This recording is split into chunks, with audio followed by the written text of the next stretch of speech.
Hey, good morning, good afternoon, and good evening. Welcome to Beekeeping for Newbies.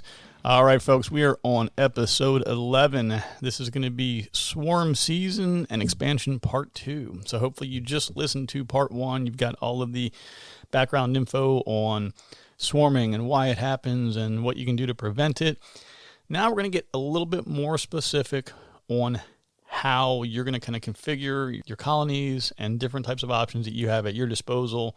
And I think I mentioned kind of at the end of the previous episode, if you're only going to keep 1 or 2 or 3 colonies, a lot of this might not be applicable. You can just standardize on one type of configuration, do the same thing for all of them. And, if it's working, great. Another option would be to run 2 or 3 different configurations and see which one works best for you, right? You can do whatever you want to do. This is your world. This is your apiary. So manage it however you would like. Okay, what I want to talk about first is there's a gentleman. I saw him on YouTube. Geez, it's probably been a couple of years ago. And I was really kind of impressed by him because he's a Canadian beekeeper, bright young man. And what I was kind of caught off guard with is, this is back when I first saw him. Like, I was still using full gear. I was, head to toe covered. I was using gloves. I didn't, I never got anywhere near a colony without 100% protective gear. And he was wearing Carhartt overalls, a white t-shirt, and just a veil. So nothing protecting his arms, nothing protecting his hands. So that intrigued me by itself. And that was just kind of, like, ooh, okay, what's this guy doing here? But anyway, his name is Devin, D-E-V-A-N, and Ron, R-A-W-N. He has a great YouTube channel, tons of really good content. I've never actually talked to him. He has no idea that I'm name dropping him on the podcast here, but he's got a lot of really good content. But the one thing I wanted to bring up, which is something that was a suggestion that he made and it's something that he does, he put together some math and some numbers to support it. So I'm going to kind of go through it with you guys to talk about what I think is a really, really great option. And it's something that I've seen another Canadian beekeeper use as well. It's a kind of configuration that he uses for part of his kind of overwintering configuration. So maybe we'll talk about that a little bit too. But one of Devin's, I don't want to call it a claim to fame because I'm sure maybe I'm probably the only one who thinks it's really nifty and cool. But what he does is he has standardized on a single brood chamber. So what I mean by this is he takes one deep, and of course he has his bottom board. His deep hive body sits on top of the bottom board, and then he has his 10 frames. Now, above the 10 frames, I believe he is running all mediums above that. It's very possible he may have another deep on top of that and then mediums beyond that. But what he is doing in his kind of configuration is what we would refer to as a single brood chamber. So he puts that one deep hive body down with the 10 frames, uses a queen excluder on top of it that keeps the queen then from moving up, any higher in the colony. And then he runs honey supers all above that. Now, there are some interesting things to think about with this. If you look at a typical bee layout, I guess if you will, within a colony, it's pretty common that you'll see the brood chamber tends to be centered and it moves kind of vertically. So if you have, let's say you had a single deep, maybe you'd have like 4 frames of capped brood, let's say in the middle, 4 or 5 frames. And then it's not uncommon to see a frame or 2 directly above that, or even 3, depending on the size of the colony, up into that second brood chamber, because the bees kind of like to move in that vertical way, keeping the honey and keeping the food stores and reserves to the outsides. What this does is it forces the queen and the workers in that lower brood chamber to move left and right. So it forces them to make full use of that whole space. Now, we've talked about some techniques in the past of how we can do that, right? Where we can take a frame from the edge, frames 1 or 10, that are foundation, and we can stick them into the middle to kind of force, right in the middle of the brood chamber, to kind of force the bees to draw up that comb, because you've broken up their brood space and they don't like that. That's one trick you can use, like we mentioned. But anyway, what it does is, it's forcing the queen to make use of that entire space. And a lot of people have made the case like, no, you can't do that because the queen wants to move up into that higher space and you just don't have enough cells. There's just not enough available cells for the queen to lay in a single brood chamber. So what Devin did is he actually did the math on this, and I'm going to share that math with you, again, for giving him full credit for his labor and his efforts to get that information to you. On a single deep frame, you have 3,500 220 cells per side. Now, this is approximate, right? I mean, I don't think that the bees are doing a lot of math behind this, and maybe they have 35, 19 on one and 35, 21 on the other, plus or minus a couple hundred. Right? This is going to give us some good ballpark numbers. So that gives you, on the front and the back, 7,000 cells per frame. Now, if you have a 10-frame super, multiply that times 7,040, you have 70,400 cells. Now, if on average a queen is able to lay 1,500 eggs a day, we'll say, and if the worker cycle from egg to worker is 21 days, that's 31,500 cells that could be laid within that 21-day period. So again, queen's laying 1,500 eggs a day times 21 days, 31,500 cells that she can physically lay eggs in per day. And you have 70,400 available cells. So there are more than twice as many cells available than she can actually lay. So if you look at a typical frame of brood, you'll see brood generally all throughout the middle, sort of in an ovular shape on the frame. And then on, you might have some little bit of maybe some drone brood kind of down in one corner. Maybe the upper left might be some pollen, and the upper right might be some pollen and some honey. They'll put a little bit of pollen and honey and different things that are around that brood so that they can have things to feed and nourish the young larvae, and having food stores that are available for new emerging nurse bees and things like that. So roughly, you have 50% of the capacity that is still available. So mathematically, there's no reason why this type of configuration shouldn't work. This is what Devin does exclusively, and I think it's a great idea. I did do it on one colony a couple of years ago, and the only reason that I'm not doing it today, I'm actually probably going to go back to it a little bit. I can touch on that a little bit more later, but the only reason I'm not doing it today is because I've pretty much standardized on the Michael Palmer approach, where I take a 10-frame deep, I have a divider in the middle, 4 frames on each side, and then I put 2 4-frame nukes on top of that, 2 4-frame nukes on top of that, entrance on one side, another entrance on the opposite side. So I'm running 2 colonies on one deep footprint. I really like that layout. It's really easy. Excuse my hoarse voice here. I've got I didn't take my Zyrtec last night. I got a little seasonal allergy thing going on here, so the pollen is at a pretty good peak for us. But I really like that setup. I think it's great. It's easy to do inspections. It's easy to manage, and it works for me. Plus, using a lot of nukes around the apiary anyway, it's really easy to just move something from one to the other, and I like it. But as I am doing more pollination and I get more pollination contracts, it tends to be a little bit easier when you can take a pallet, and they have these pallets that are set up with brackets that are designed to hold it. Well, let me step back. The pallet is designed with an integrated bottom board, and then it has these brackets on it that you can set a deep hive body into that keeps it in place, and then you can put 4 of them on a pallet. So I have multiple pieces of equipment that have forklifts or at least the ability to use a forklift attachment, and I can move 4 colonies at a time. Now, based on the configuration I do, where I have 2 colonies per deep, for me, essentially, I could have 8 colonies on a single pallet. I really like that approach. But if I have a contract where they say, hey, look, we need to have, for example, the one contract I'm doing this spring, they've required 2 deeps or 1 deep and 2 mediums per colony. So in order for me to meet that contract, I would have to have a separate discussion with them to say, hey, look, this is how I'm doing it and this is why. Are you okay with it? And see if they would be okay with a different approach. But long story short, the reason that I'm probably going to migrate back to this kind of a strategy and approach is because they like to see those deeps. And it's nice too, because sometimes when you're using a smaller configuration like a nuke or a nuke stacked on top of a nuke, they can fill up those frames pretty quickly. And the last thing I want to have is multiple colonies on a pollination contract and have them swarming because they're out of space. So anyway, I really like this approach. I'm going to start using it again some more this year. The one thing I would make a note about is with the queen excluders. There are different types you can buy. There's plastic ones, there's metal ones, but the ones that I prefer, the ones I like the best, it's metal with a wooden frame around it.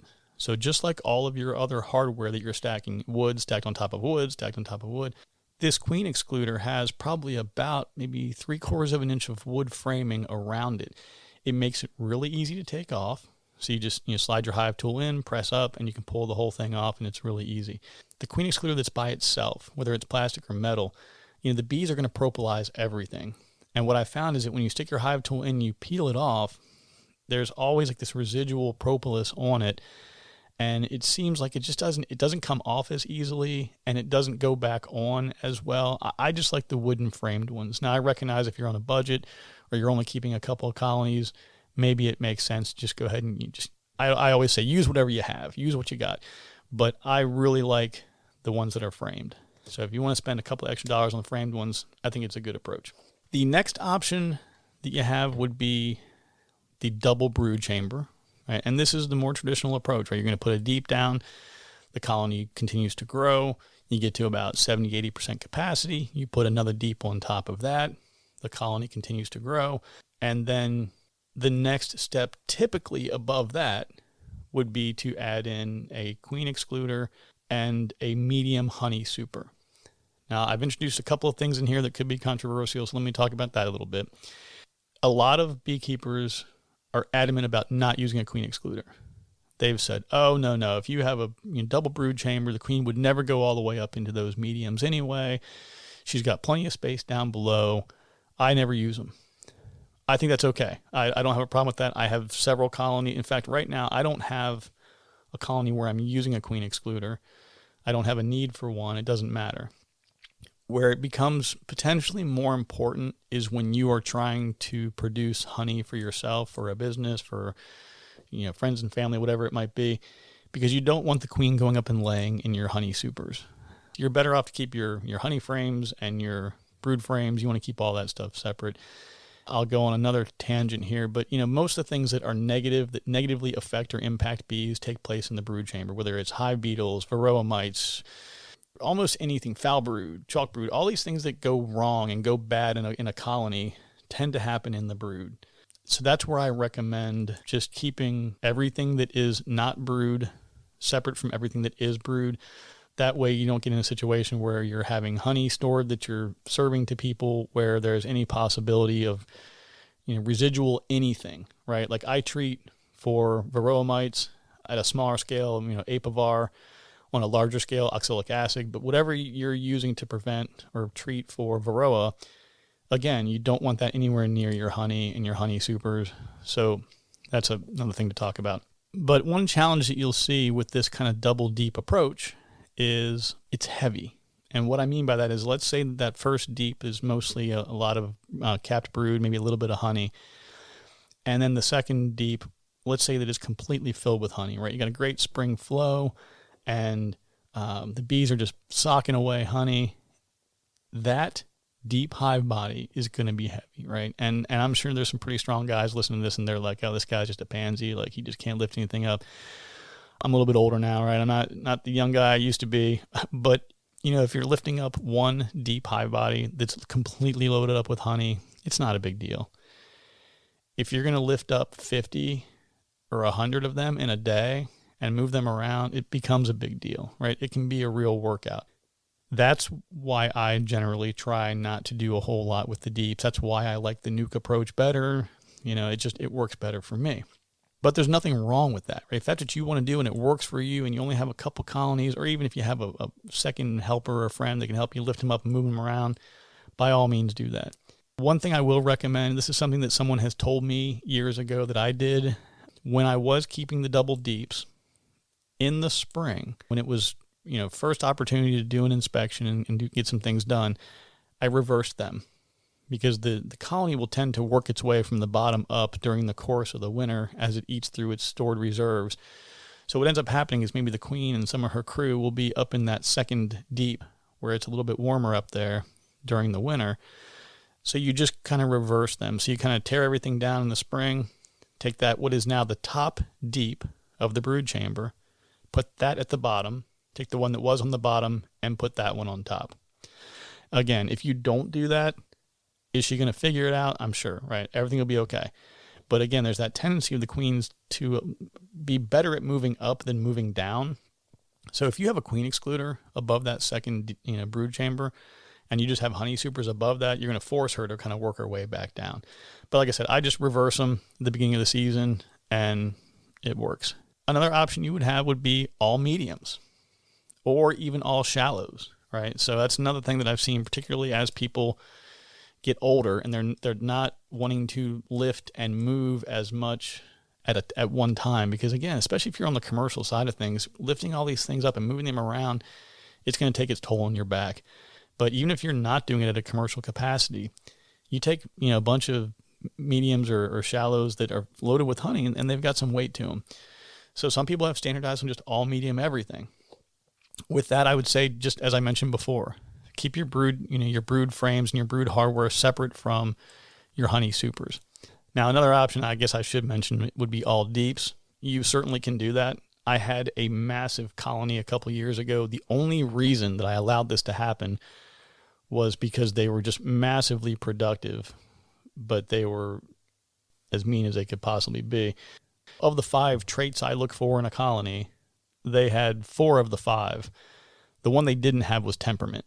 They were just aggressive, but they produced so much honey. So what I would do with them is they were like when I was trying to do splits and nukes and things like that, I would go in and just yank an entire deep off of them just to take the honey away and give that as honey frames to nukes that I was making. But they were 3 deeps high. I think I may have even been 4 deeps high at one time with that colony, because I wanted to go into them as little as possible, and I wanted them to produce as much as I could possibly get them to produce. And that worked for that colony, but it was really, really heavy. I don't recommend doing all deeps, even if you're really, really strong. Probably not the best way to go. The other option that I would suggest, and this is the one that I've mentioned many times before, and again, it's like that Michael Palmer style approach where you take a divided bottom board, you put the divided deep on top of that, 4 frames on each side, and then you put 4 frame nuke boxes stacked on top of that on both sides. And that's kind of cool. There's something you can do with this that I never even knew about. So thinking about how, colonies like to stay, separated. You don't want to put 2 colonies together because, they have a different queen, there's different pheromone. They recognize that things aren't exactly the same. But what's really interesting is honeybees really want to be around a laying queen. They want that queen pheromone. That's what makes everything in their world right and happy. As far as bees interacting with other bees, one of the strangest things I've ever seen is actually happening with this setup that Michael Palmer recommends. So go back with me for 1 second here. We have those 10 frame deep that's divided, and we have 2 nukes that are sitting on top of that. Now, if I put my covers on top of that, those 2 colonies are completely isolated. One goes out the front door that's on its side of the box.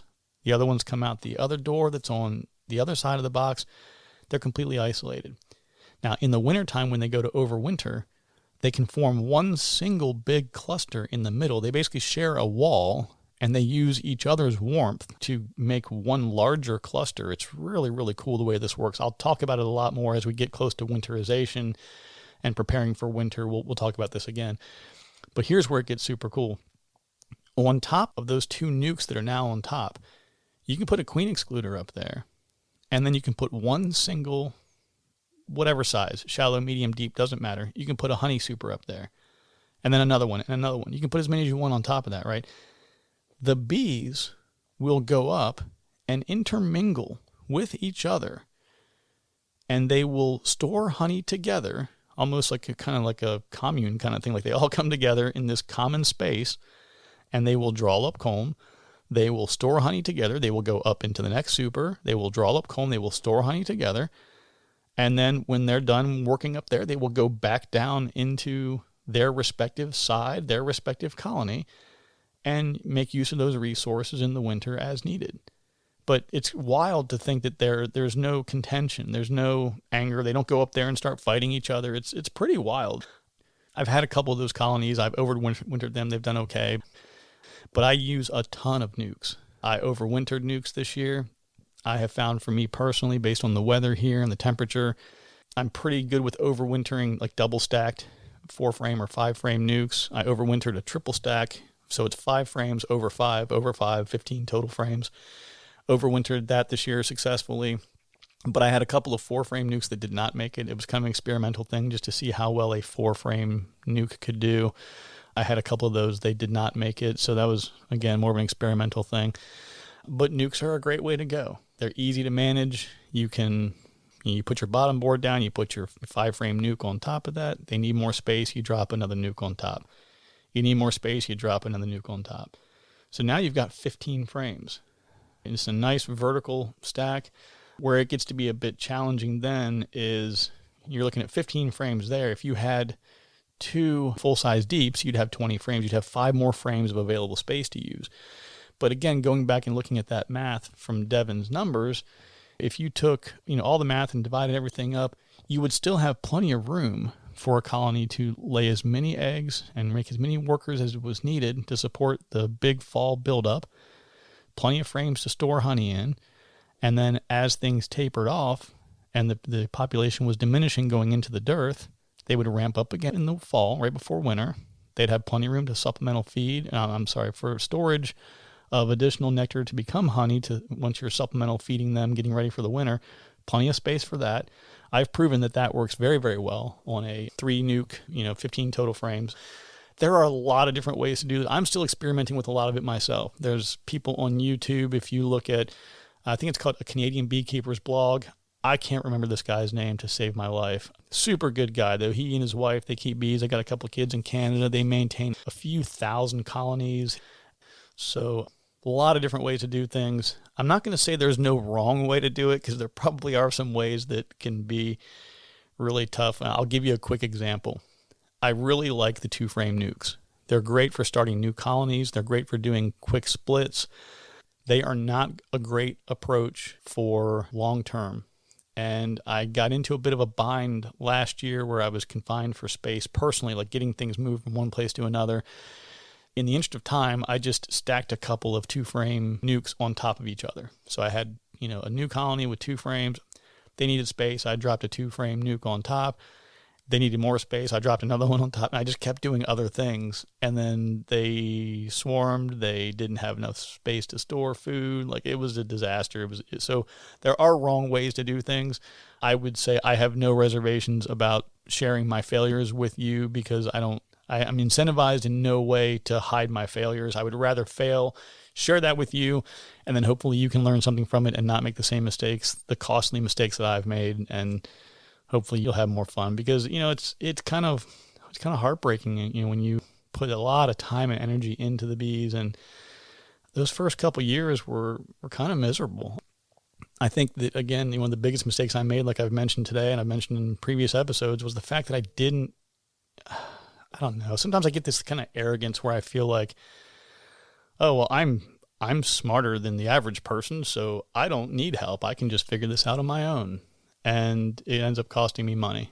And it cost me bee lives because I just thought that I was smarter than the average person and I didn't need anybody's help. And in beekeeping, I would really, really recommend to reach out for help. It's a great community. I would say, like everything in life, when I was in the Army years ago, my dad said to me, you're going to spend 90% of your time on 10% of your people, right? You get that 10% of people that are just, for lack of better words, are just jackasses, and it's the same kind of thing in honeybees, but 90% of the people are really, really good people. They want to help. They're passionate about what they do. They're excited about it. They recognize the difference that it makes in their communities for our food resources and things like that. So don't be like me, right? Don't be too proud to ask for help. Get into a club or ask people. Like I said, worst case scenario, drop me an email. It's just jeff@beekeepingfornewbies.com. I'm always happy to respond back, give you my 2 cents. But I'm going to kind of wrap things up here. This is, part 2 of the swarm season and expansion.